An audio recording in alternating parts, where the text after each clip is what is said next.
pleasure to be here. Before I start, I would like to take the opportunity and say that this has been a great day with lots of very interesting C++ talks from very diverse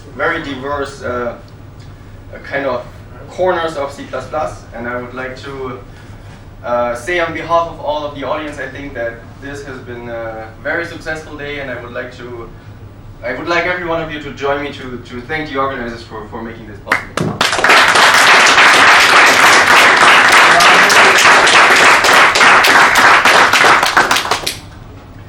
Okay, and now let's see if also the last talk was interesting. I hope so. So what I want to talk about is some stuff that I encountered while writing numerical simulations. So I'm a theoretical physicist, and I deal a lot with numerics because things are so complicated. The only thing you can hope to understand something is by simulations. Right now I'm here in Florence at the Institute for Complex Systems. And I should mention that my position is financed from the NET project, which is a European Union project. So I should always mention that in the beginning. So let me give you some motivation to stay to the end of the talk. So this is the kind of speed-ups that we will get to in the end.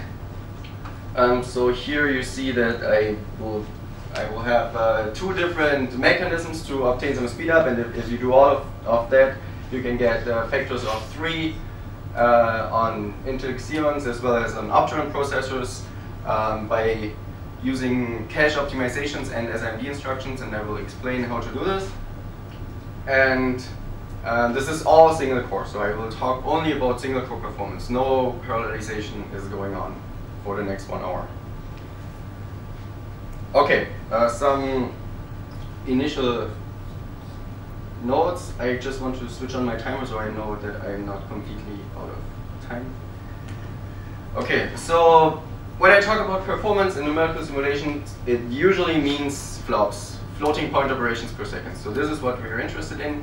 Well, actually, we want to run our simulations as fast as possible, so this is the ultimate goal, but this amounts usually to get flops out of your computer.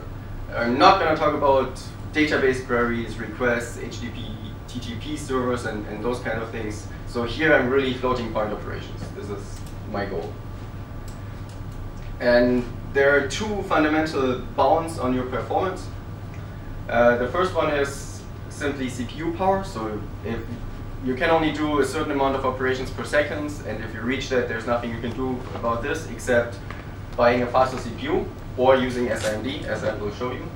And the second thing is the memory bandwidth limitations, and if you run into those, you might be able to restructure your algorithm to circumvent the memory bandwidth problem by making better use of the caches you have.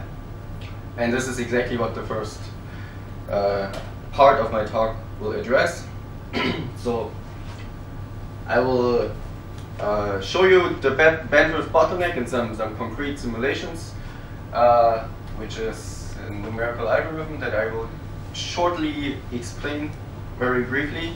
I will show you how to turn this kind of bandwidth bound problems into flops bound problems.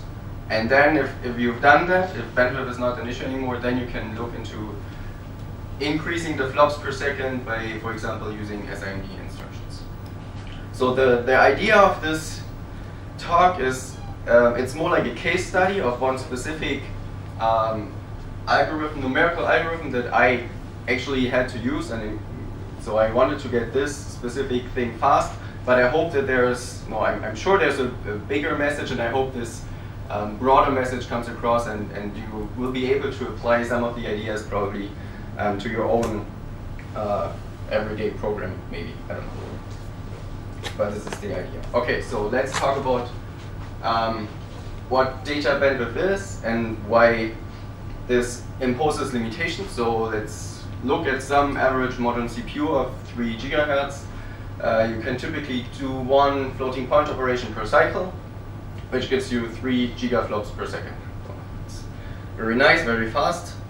But my talk would be over if there wasn't a problem. So if you not only need the operations per second, but you also need to get the data to the CPU to be able to work with that. And the data transfer rate from the main memory is very limited, and this ratio of flops per second to memory bandwidth is getting worse and worse on modern CPUs, especially if you think that many cores have to share the data bandwidth.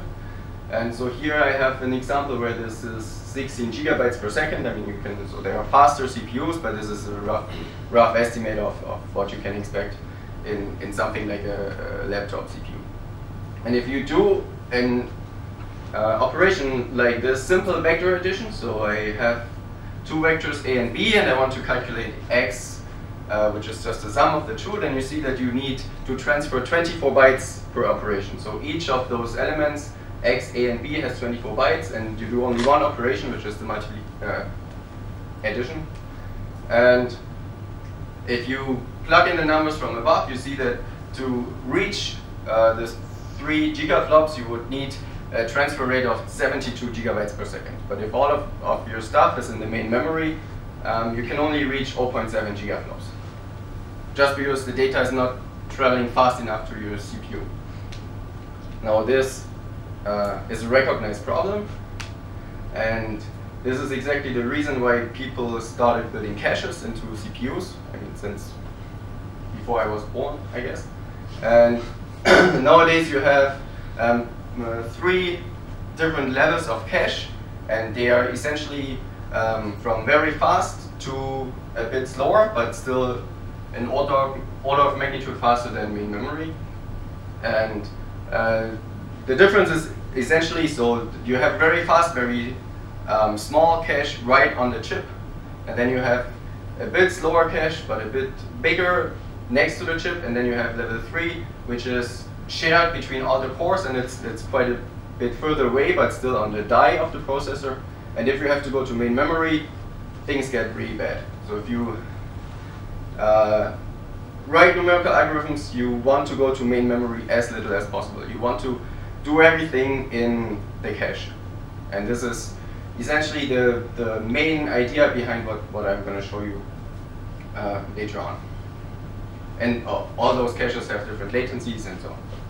The main idea is the further away you go from your core, the slower the cache gets, but the bigger your cache can be. Okay, so now I apologize, but we have to talk a little bit about physics, because my problem is physics problem, and numerical algorithm is motivated by physics. So it's about solving ordinary differential equations. And an ordinary differential equation is very common in physics. Everything in classical physics is an ordinary differential equation. So if you remember the little game that we programmed earlier today, it was just a straight motion, so you don't even have to deal with ordinary differential equations. It's actually too complicated, but in the end, physically this motion of a particle would be described by a differential equations. And if you would add, let's say, gravity and friction to the problem, so your ball gets smaller, slower, and it would always fall down, then you would start treating the whole thing as an ordinary differential equation, because that's the physics behind it. So this happens all the time, and I spent 3 years in my PhD dealing with ordinary differential equations. Well, some specific ordinary differential equation, actually. So what I want to do now is I have not one of those differential equations, but let's say I have many of those balls moving around somehow, and they don't interact. So I have just n completely independent balls, and I want to simulate the trajectories of all of them. So you can think of this in actually real life physical problems. You have the situations in parameter studies, or if you do Monte Carlo simulations, things like that. So this is a problem that actually exists and that we are dealing with. So if you think about this very abstractly, there are two approaches that you can take. So the first one is I think, the more intuitive one. So you take your first system, and you want to compute a trajectory of the ball. So what you do numerically is you iterate approximate solution along the trajectory. So you go from some initial state, which I call R1 of t in this case. You iterate a small time step to R1 t plus delta t and so on. And you iterate along the first trajectory until you reach the end, and then you go to the second ball and you iterate the second trajectory. Okay. The second approach to this would be if you take all of your balls that you have, all of your systems, and you iterate all of them one time step forward, and then you iterate all of them the second time step, and so on. And these two approaches is what I want to call here time first, because I do the time iteration first, and the other one vector first, because I iterate the vectors and then the time. And okay, let's do the raffle right here. Which one is better for performance? So which of the two things do you think is more performant? Which of the two approaches? Depends on the size of the vector. That's very true. If it's one. If it's one, it doesn't matter. Yeah. And if it's really big? Vector first. The first one is faster. Exactly. The time first approach is faster. So, congratulations, you won the. I'm not in the contest. I'm the speaker. So. Okay, then we'll do another raffle later, and Bartos is excluded. But it's completely true. And this is exactly what I'm showing here. So this is a graph, and on the x-axis you see the system size. Y-axis is performance in terms of megaflops per second. And you see that for small system, it doesn't matter really what you do that much. And if you go to larger system sizes, the time first approach doesn't care at all. But the vector first approach gets really slow. And the reason is that if you iterate over the vector first and then do the time iteration, then you always have to go to main memory for every time step. And this is exactly the problem. So if you have if your data is 100 megabytes, or your vector length is 100 megabytes, and then you put the first, let's say, 1 megabyte in cache, and you work on this, and then you have to throw it out. You have to get the next megabyte in cache, do one time step and throw it out, and you have a lot of memory bandwidth wasted on this. But if you do the time first approach, you just put the first system in your cache, and you work on this for a long time. You do many time iterations, and only then you have to throw it out and get a new one in. So that's why the time first approach doesn't really care how big your system is, because you look at one at a time. But in vector first, you always have to transfer back and forth from main memory, and this makes things really slow. And you can see very nicely the effect of the caches. So here I draw lines on the L1, L2, and L3 cache size, and you see that they correspond very nicely to where my flops curve goes down. So as long as I'm in L3, I'm actually not that bad yet, but as soon as I have to go to main memory, it just breaks down. Okay, so let's make things more complicated. So we've learned that if you deal with independent systems, you should do time first, because it's much better. But what if you cannot do that? What if you have a problem where the first and the second systems are actually interacting? So this would mean that you have a huge set of balls and they all interact with each other. Because then you cannot do the time iteration of the first. Okay, I'm jumping ahead. So this is what you would write for the ODE. You see that it's very similar to before. So it's very similar to before, but now the time dependence of the first element depends on everything else in my system, so on all other balls.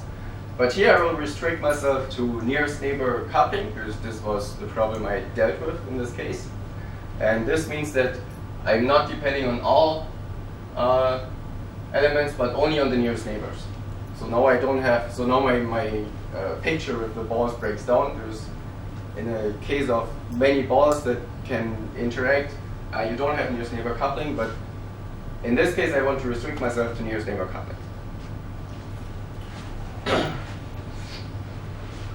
Okay, again, I would do a time discretization, and I want to iterate my whole system, so all of my whole trajectory forward in time with a time step delta t, and I choose what is called the Runge-Kutta algorithms. It's the common thing to do in this general case, and they do this time iteration of one time step by computing several stages internally. So you have intermediate results that are computed internally to get to a new approximation at time t plus delta t. And in these intermediate stages, what you do is you do the evaluation of this right-hand side of the function f, and then you do some linear combination. And this iterates back and forth. So you have to call the function f, and then you have to do some algebra to get a new approximate state. And this is done as times, and the result will be a new point of trajectory. Okay, let me visualize this. So this is what one of such Runge-Kutta steps looks like. So you start with your current state R, and you do right-hand side evaluation to compute k, and this involves the nearest neighbor coupling. So for each new value, for each new element in k, you combine 3 of the previous elements, and then you do this linear algebra to get a new intermediate state. You again do right-hand side combination calculation where you combine 3 elements and so on, and at the end you get the state after time step delta t. Okay, so this is how numerical solving of ordinary differential equation works.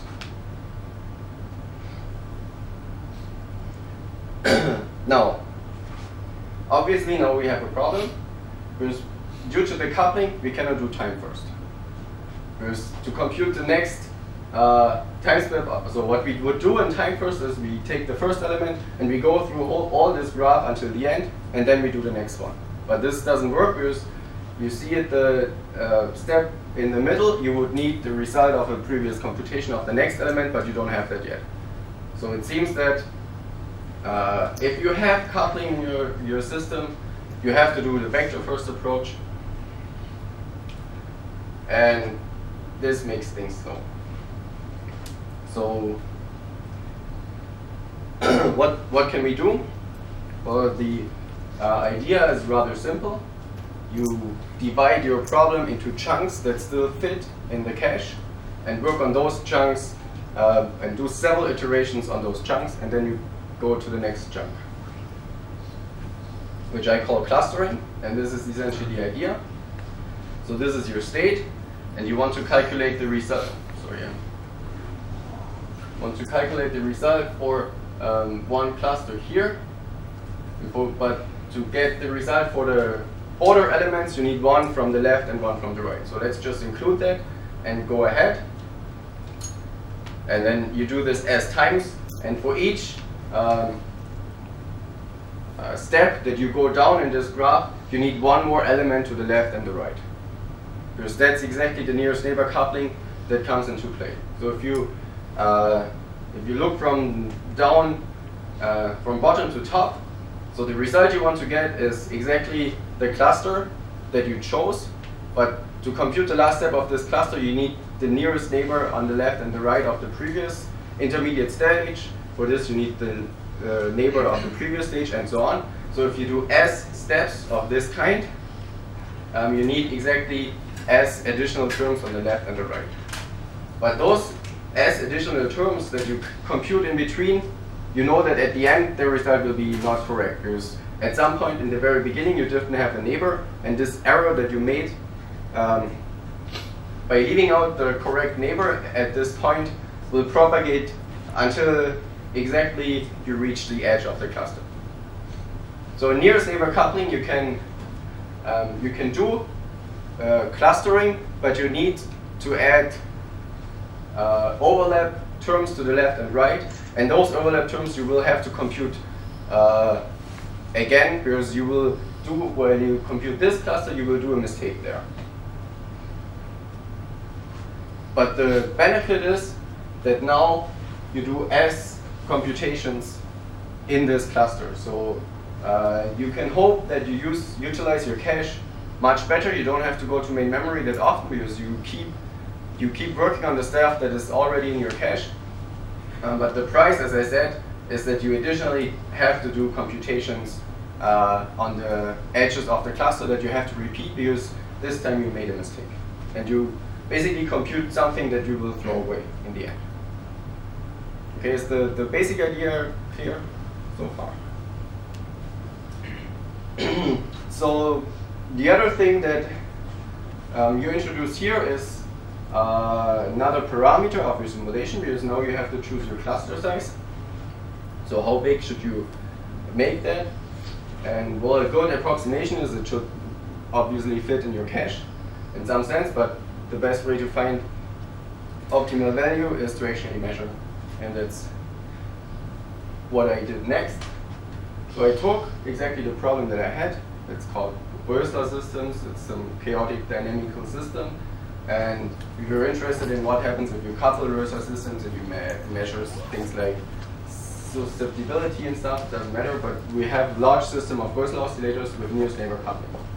And I use, for the performance test, I use the Intel Xeon machine, which in single core usage goes up to 3.8 gigahertz. And the Intel compiler, all the performance measurements I did with the Liquid framework, which is very good. I recommend everyone to use that if you want to measure things like bandwidth and gigaflops of your CPU.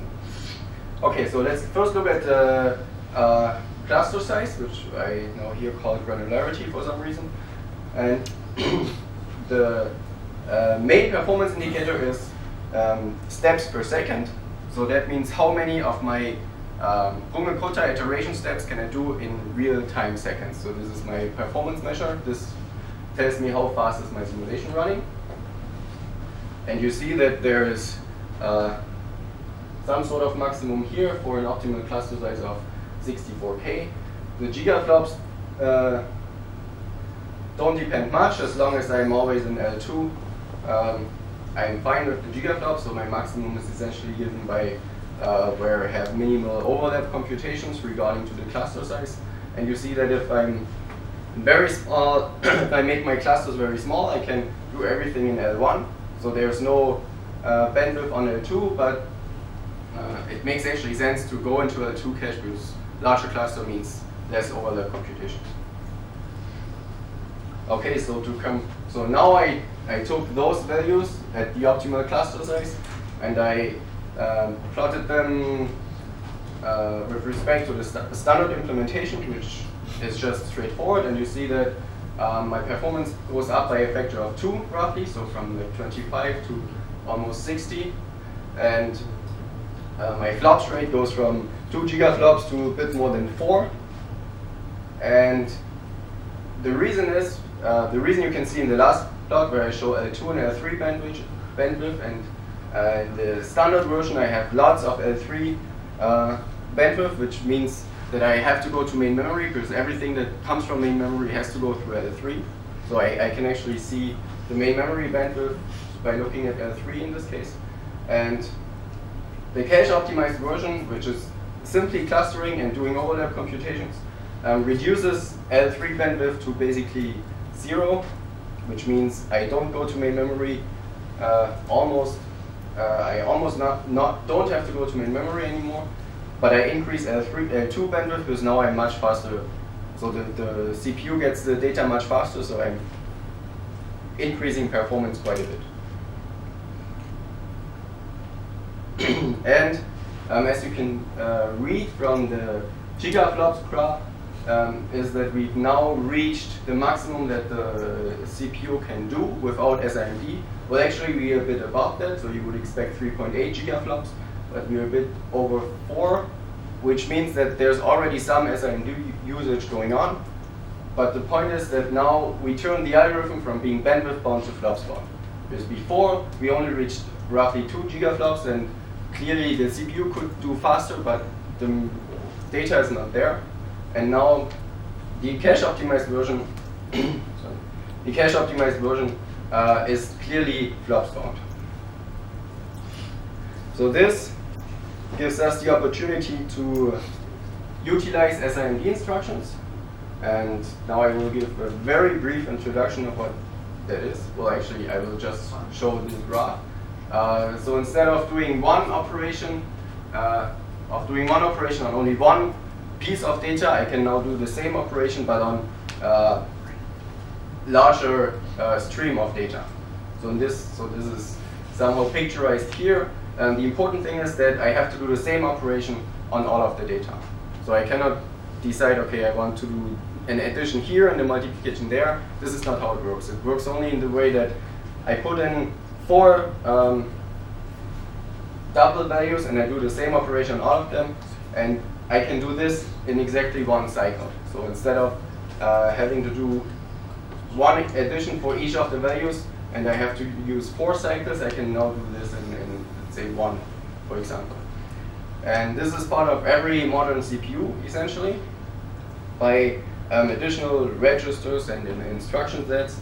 And it's rather complicated to use, but the compiler tries to do this automatically. And in the results before, we saw that the Intel compiler, which is actually the best one for this, does utilize a bit of SIMD already, but usually if your algorithm is more complicated than just adding 2 vectors, it makes sense to make explicit use of SIMD and not rely on the compiler.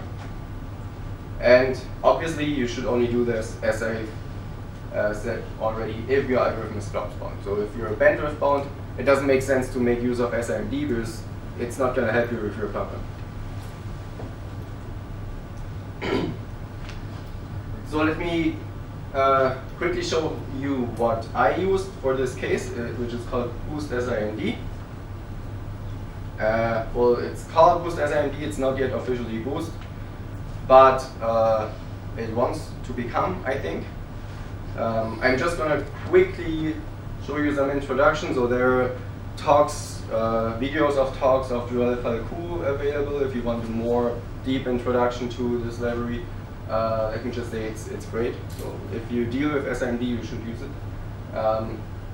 It provides you an abstraction of the SIMD instructions, because there are lots and lots, so I only give a few here, but you have different processors, have different SIMD instructions, and if you want to write generic code, you need a library that chooses the right things for the processor you happen to use at that time. And SIMD is exactly doing this. And the fundamental ingredient there is the abstraction of the SIMD register, which is called tag in Boost SIMD. And the way it works is that they provide expression templates for doing computations on those pegs. And this gives a wide variety of optimization possibilities. And most importantly, you can basically reuse all the algorithms you've written if they are generic enough. But by providing these expression template operations, SIMD, the Boost SIMD library, just nicely integrates with existing code. So the fundamental structure is this peg, and it's parameterized by the type T. So this is the type you want to do the computation in SIMD with. And you can also specify the number of registers you want to use for your computation, but the smart choice would be to let this the library and the compiler decide, and it will choose the right thing for the processor you compile for. So this is usually what you do, because depending on which processor you run in, there are different types of registers. One can hold 2 double values, one can hold 4, or up to 8, I think. And you should let this up to the compiler and the library to specify. Obviously, T has to be integral type, You cannot do SIMD operation on strings. And the state with the Runge-Kutta algorithm using, you have to specify the right-hand side of your equation, which is in this case the Rösler system, and then it iterates from 0 to capital T with step size T, delta T. So this is non-SIMD version, and now I show you the SIMD version. And as before, the only thing that I have to change is instead of working on doubles, I now work on SIMD packs. And instead of vector of double, I have a vector of SIMD pack with the correct allocator.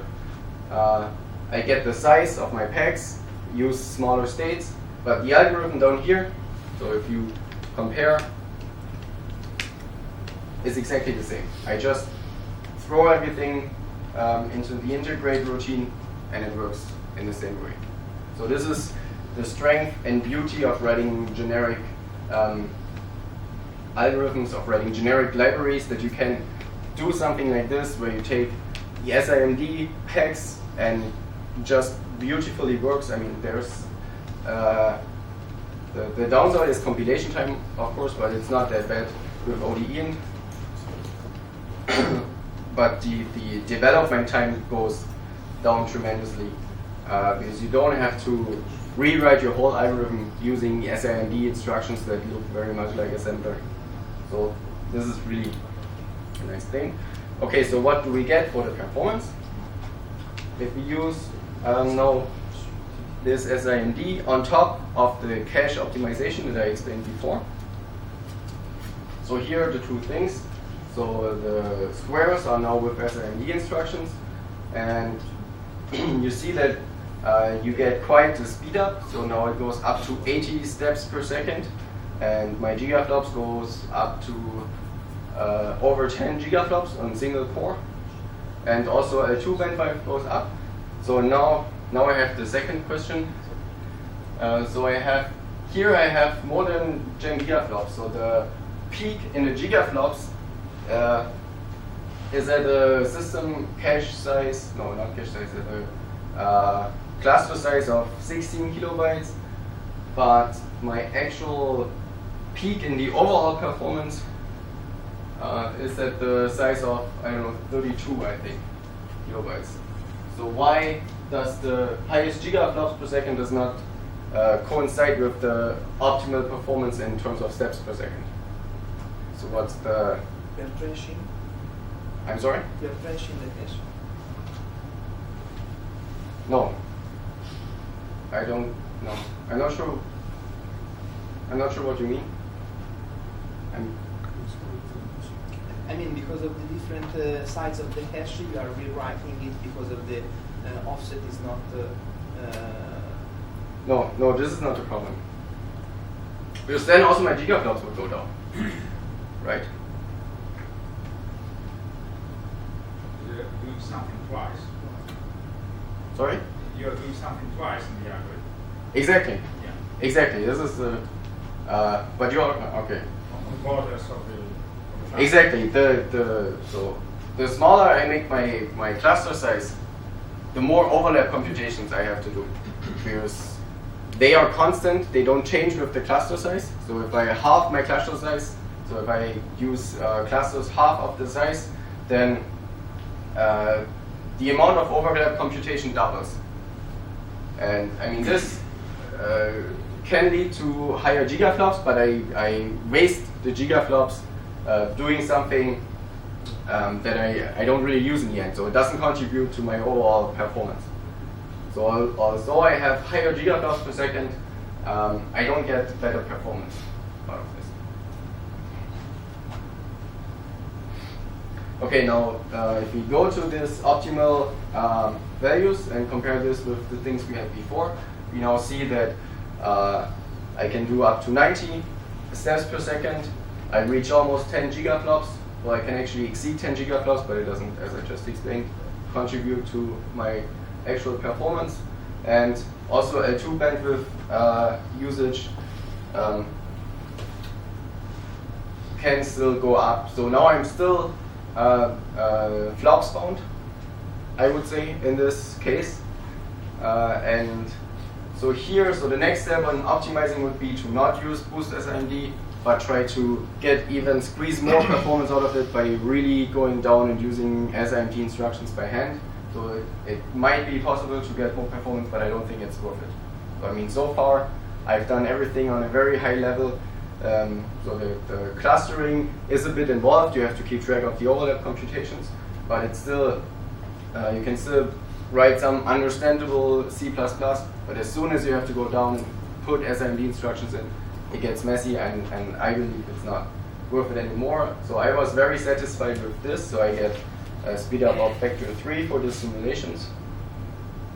And to come to the graphs that I showed in the beginning, everything I did so far was for constant system size, so my system size was something like 20 megabytes, and just for fun I did some, I analyzed the dependence on system size, so if I make my system size smaller, cache effect is not that important, but SIMD instruction always gives you roughly a factor of 2. So here you see the performance divided into contribution from SIMD and contributions from cache optimization, and the width of the SIMD part is roughly constant, but cache optimization is not as important if you go down. For Opteron it's a bit different because of different cache architectures, and it's generally worse.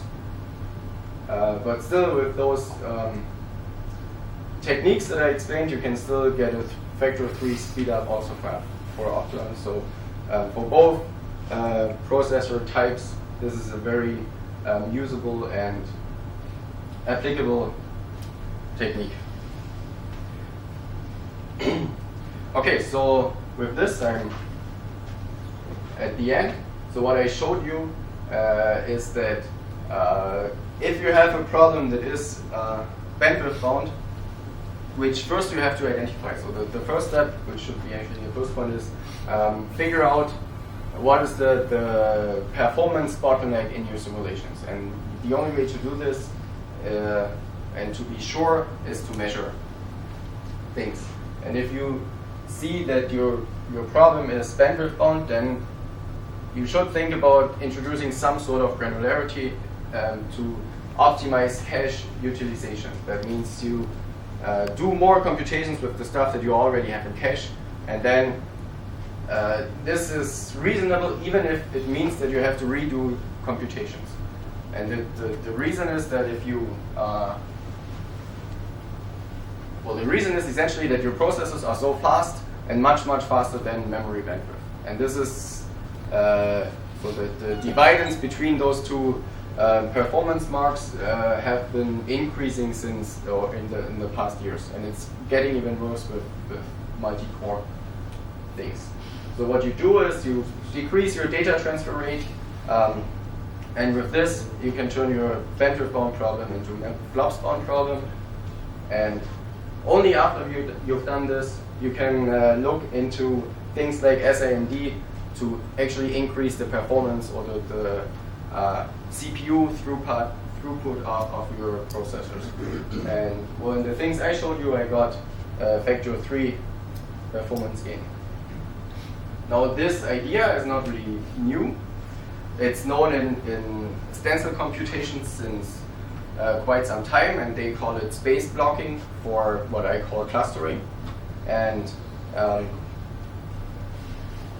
what I called like repeated iterations of one cluster, they call time blocking. But in stencil, so essentially this is an application of those ideas that are known for stencil computations. But here I have some properties of my ODE simulations that make this even better, because I have these intermediate steps, so I can nicely do whatever I want within these intermediate steps, because I will never need the results of those intermediate steps. In stencil computations, if you have to, so what you do is you repeatedly apply stencils, and then you can fuse, let's say, 5 stencil computations together, and you can speed up your things, but what if you need the result of every second step because you do something more with the data, and then you cannot do this time blocking. While in the ODE simulations you can always do this. You always have the intermediate steps that you can fuse together however you want, because no one from the outside world will ever want to see your intermediate results. Okay, so yeah, take home message: if your data size exceeds L2 size, you should introduce granularity. If you write some library or some piece of code that someone else might want to use, you should write generic algorithms, because this allows you to substitute nicely things like SIMD iterations, or even go to GPUs and those kind of things. So the source code for all the examples I've shown you is available on GitHub. And well, let me just mention that the most complex example, which uses clustering and SIMD computations, is roughly 200 lines of code. So it's completely feasible with modern C++ to do, and most of this code is actually due to the clustering, because this is where you do the bookkeeping and repeating computations for parts of your stuff, and SIMD, the addition to SIMD is really minimal. Just add some type defs, essentially. Okay, with this I'm at the end, and I thank you very much.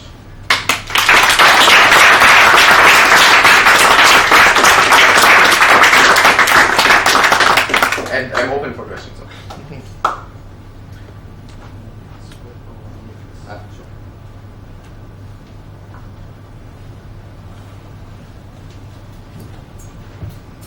Hi, I have a question about conversion between vector of row elements, let me say of primitive types like double, to a vector of packed elements, because I know that they have different constraints within alignment on heap and so on. So how is it difficult to construct a vector of seamed elements from a vector of double or float or ints?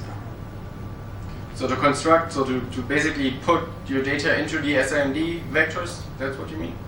Yeah, like starting from a vector of integers or floats. You have to copy. You have to copy. Yeah, exactly. And it's the only thing to do. It's the only thing to do, because exactly how you say, you have to, I mean, either you start already with the correct alignment by using the allocators, the SIMD allocators. If you don't, you have to copy. Okay.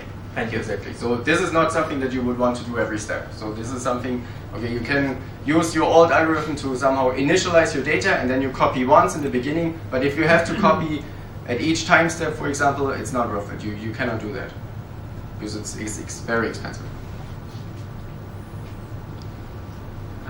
Would the use of GPU be an option for your problem? I mean, OpenCL or things like this? So it depends on how big your system is. So for the stuff I was interested in, I had system size of 20 megabytes, roughly 1 million elements, I think it was. And for this, no. So GPUs, in my experience, GPUs only make sense if you deal with even longer systems. So as something like, let's say, 500 megabytes, 1 gigabytes of data. I mean, it always depends on what kind of computations you do and so on and so on. But for this particular problem, GPUs were not yet fast, because they scale only when you have really, really large systems, and you do the same computations on many, many, many elements, and this problem was simply too small yet to be feasible for GPUs. Other questions?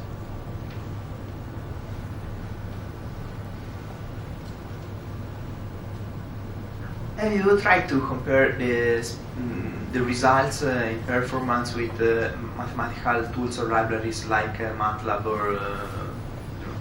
No. No. I mean, so MATLAB is, I don't know, factor 100 slower than if you use C for this kind of things, and also Python. Are you sure? Yes. Maybe not a factor 100. No, I mean, so right now I'm using a bit of MATLAB in what I'm doing right now, and I don't like it. I find it not very. It's not a nice programming language, and it's not fast. So you can write C backends and stuff like this, but I would not recommend it. So, I mean, I did not do comparison with this, but I'm pretty sure it's not going to beat anything. Because for matrix computations, MATLAB does this kind of stuff internally. Yeah, but it does this for matrix computations, but you cannot do the fusion of several computations, because you always have to go back and forth to. That would kill your. Exactly. But so if you use the core, the library inside, and you use their implementation of stuff, usually they're quite fast. Yeah, okay, I agree with this. So if you do a vector matrix product, then MATLAB is very fast. But if you want to have something like the Rösler system, which is a very specific set of equations that is not part of the MATLAB code, then you have to write it yourself. Yeah. And then if you use pure MATLAB, I mean, it's awful. If you write a C backend, you can get it fast, but you always have to go back and forth with MATLAB, even if you have a C backend. So it's not gonna beat C++ in this case. Thank you. Just a note, MATLAB internally for matrix and vector calculations uses MKL by Intel. It's very fast, so it's not MATLAB really. Matrices is MKL. This is not free, so I don't know how much it costs. Do you know, Marco? No, but it's included. Yeah, it's included, I think. Just a note. There used to be a free version of the Intel compiler for Linux for educational purposes, and you could also get MKL. They stopped this a few months ago, so I still managed to get Intel compiler 15 and MKL, but right now I don't know, for some reason they stopped their education purpose program, so you can't get this anymore.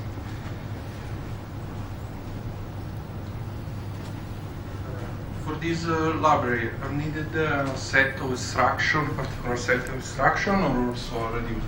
For example, for ARM processor, there is Cortex A8, so there are a set of SIMD, and it is possible to port this library on the ARM?